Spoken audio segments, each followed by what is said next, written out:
नमस्कार, आपण सर्वांचे बापूवार्ता न्यूज नेटवर्कमध्ये स्वागत आहे।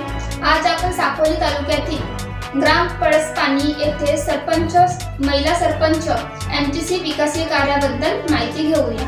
मॅडम, तुमचे परिचय? माझे परिचय अनुसया आनंदराव कोकोडे, पळसपाणी ग्रामपंचायत सरपंच। आता तुम्ही सरपंच पदावर आहात, किती वर्ष झाले? 3 वर्षामध्ये तुम्ही किती विकासीय कार्य केले? आमच्या सरपंच ताईंना भरपूर कामं केले। नक्षलग्रस्त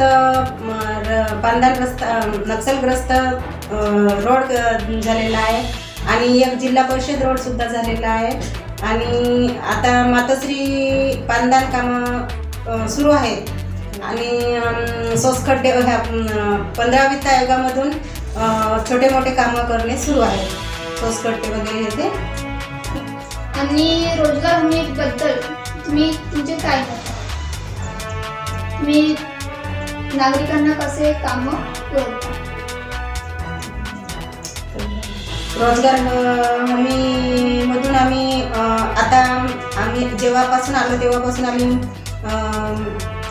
म्हणजे खोलीकरण, गोळ्याचे खोलीकरण वगैरे केले आहे आणि तलावाचं सुद्धा खोलीकरण झालेलं आहे। निकोटोला त्या तलावाचा, मामा तलावाचा वगैरे आणि चालू करणे आहेत आणि एक गाळ काढणे ते पण चालू करणे आहेत आणि एक आदिवासी विभागातून बंधारा झालेला आहे, तुटलेला होता तर। आणि आमच्या ग्रामपंचायतकडून आमच्या गावकऱ्यांना सर्वांना, पळसपाणी ह्या गावातील सर्व नागरिकांना नवीन वर्षाच्या हार्दिक शुभेच्छा आहेत।